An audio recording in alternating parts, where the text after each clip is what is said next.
So what I'd like to do is talk today about Venus. Yeah, we're on Venus for the Aquarius Ascendant in this series on the planets per Ascendant. And Venus is one of the best planets for Saturn, mainly because of the house rulerships, but also because of the two benefics, great benefics, Venus and Jupiter. Venus tends to resonate a little more with Saturn, supports Saturn, whereas Jupiter is good for Saturn. Jupiter supports anyone that he's with. As Desi had mentioned, brought up in a previous video, that Saturn ruled ascendants, Mercury ruled ascendants, Venus ruled ascendants, they have a similar theme, a similar resonance in that they want to focus on what makes life in this current world as bearable and as fulfilling as possible.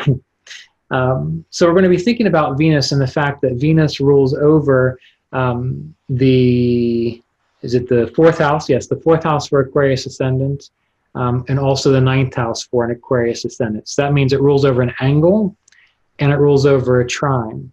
So we'll start with Desi, just starting with this idea of the fact that Venus rules over an angle and a trine for Aquarius Ascendant. What does that tell us about how Venus can benefit an Aquarius, how Venus can benefit a Saturn-ruled sign?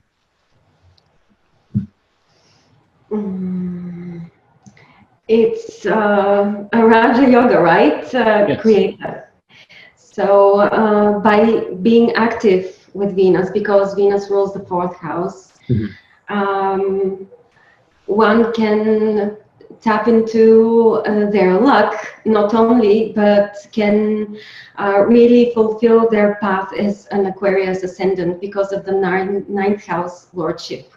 Right. Which is the ninth is a Dharma house, the most fortunate house. Venus can aid one's wealth as well in this case, because the fourth house is wealth above and beyond what one needs.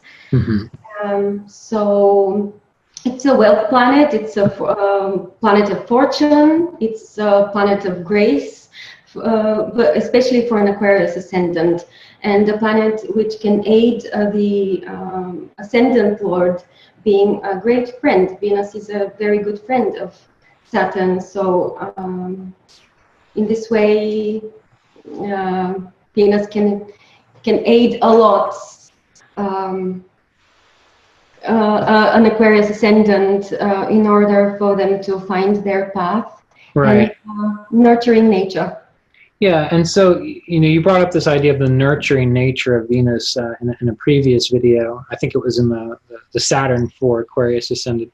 So with just the general qualities of Saturn, or excuse me, the general qualities of Venus, what are those qualities that if an Aquarius would simply try to embody more? Like, what are those positive qualities of Venus that if the person got into them more, it would uplift their path in life, would uplift their purpose? What are those primary qualities that you think an Aquarius Ascendant could potentially just let shine more? Any thoughts on that, Desi? Like diplomacy,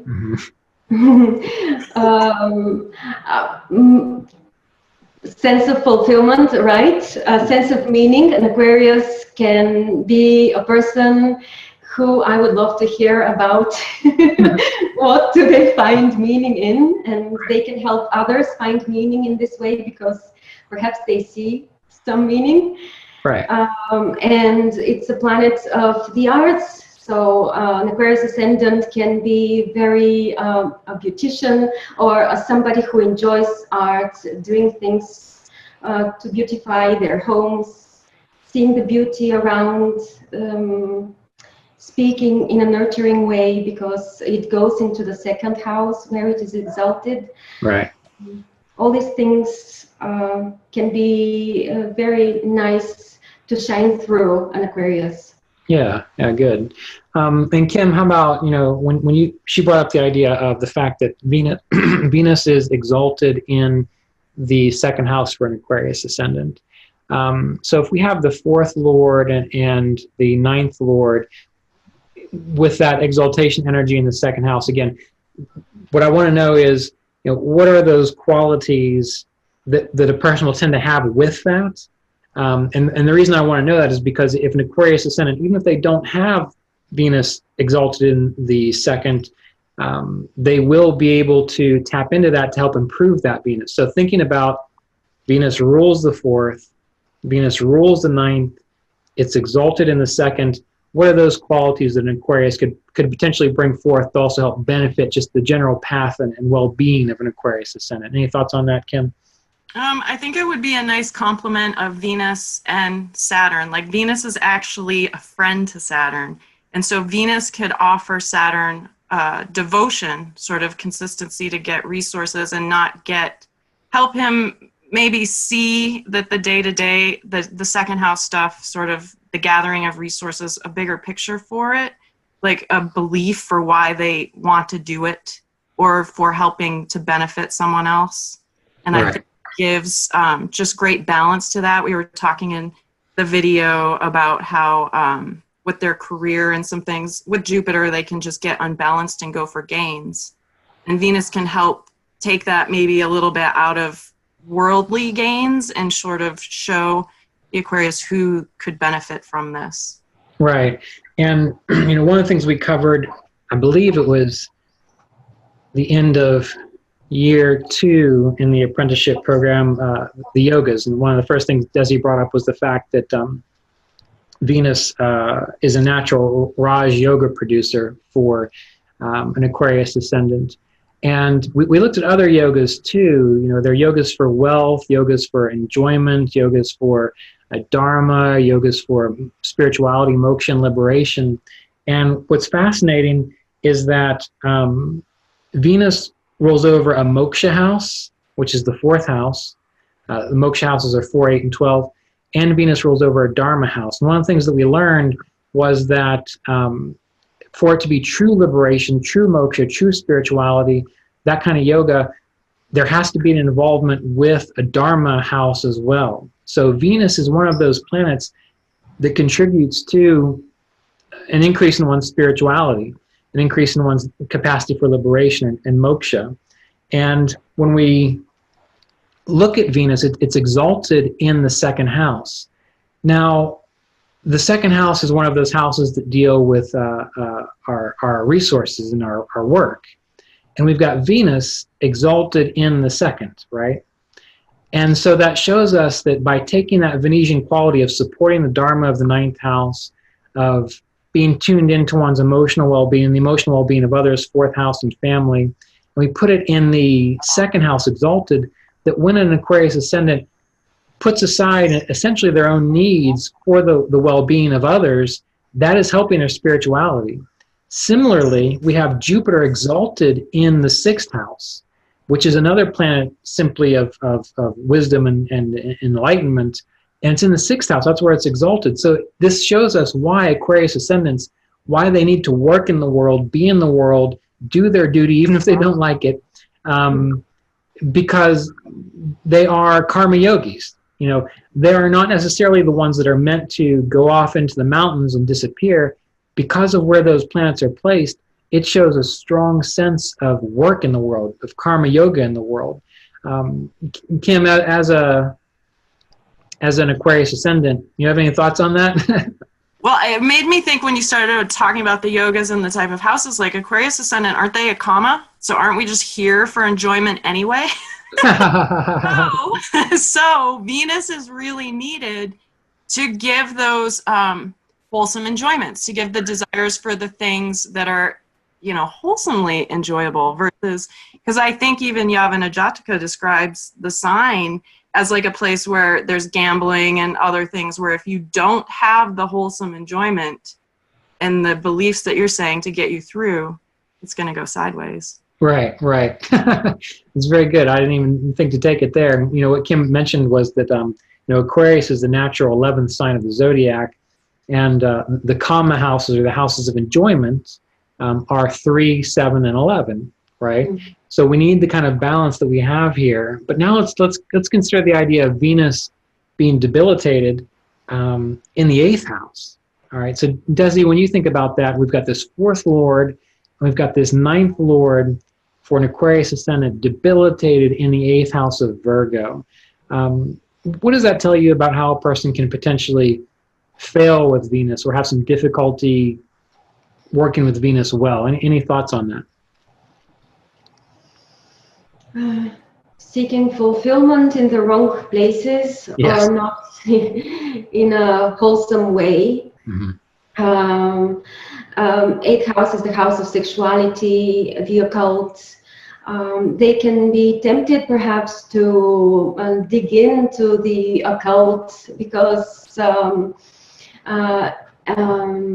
Venus is also, I forgot the word, not Jupiter and Venus are those planets. The benefics? No, who make a person an astrologer. Venus makes you find meaning. Jupiter helps you see the bigger picture, but oh, it will come later. Anyway, so in the eighth house, the person can get lost, can in eighth house affairs, right, like sexuality or the occult, etc. Right. That's what comes to mind. Yeah. And the eighth house, the eighth house does deal with sudden breaks and changes, and the focus on sexuality, that's really good. And I think where that needs to be kind of tied down into is more of like physical delights or carnal pleasures. And the fact that it's Virgo, Virgo is an interesting sign. It can go two extreme ways. It can either be very pure and very good and very sort of pristine because it wants to purify things, or it can be really dirty. And one of the things that we can find oftentimes with an Aquarius ascendant, when that Venus isn't working very well, when we've got that eighth house debilitation energy, is sort of they can belittle themselves or dirty themselves or foul themselves in a way by getting too caught up in sort of luxuries or carnal pleasures that sort of waste their energy, waste their time. And it can be true, you mentioned the occult as well, that can be a form of escapism for them. Rather than doing their duty with the focus on the resources of the second house, taking care of one's family, being very practical. And Venus is practical in the sense of leading to higher fulfillment, meaning they want to be fulfilled where they come home and they feel good that their bills are paid, that the house is clean, that the laundry is done, that there's good food in the kitchen, these sorts of things. That's how Venus practically works, because when you come home and you've got that, you feel, I can relax, I feel good, I feel supported here, right? And when Venus goes the other way and they want to, eat a lot, eat out, do takeout a lot, or if they want to indulge in unhealthy foods and things of this nature, then they come home and they don't have the energy to do these things, and so they sort of, in a sense, fail with Venus. So, the focus on the occult or astrology, oftentimes that can pull them away from the practical things in life they need to be doing. So that was a very good point to bring up around that. Kim, do you have any thoughts about that, this whole eighth house energy with Venus and Aquarius? No, I think you guys really covered it. I mean, that's exactly the pitfall of this, is just the unwholesome, right, desires that are naturally there and not listening to the balance that Venus can bring. It's really about the faith and the beliefs that you can do something bigger, right, with yourself or with a group. Exactly. Okay, good. Well, just to kind of summarize this whole idea of Venus for an Aquarius ascendant, Desi's brought up this idea of Venus having a nurturing energy, and Venus is exalted in the second. So this is about learning to be nurturing in a balanced way to one's family, to meet one's responsibilities, to not escape, and to find that kind of sense of wholesome fulfillment in the everyday. Just like we have Jupiter exalted in the sixth, finding the happiness in the everyday, finding the sense of happiness in the little things that we do to support ourselves and support others, as being one of the prime goals of Venus and even Jupiter for an Aquarius ascendant. So anyway, we'll go ahead and conclude there for Venus for Aquarius. And so thank you too for being here again. I think we had some good insights with this planet. Thank you. Thank you. Okay.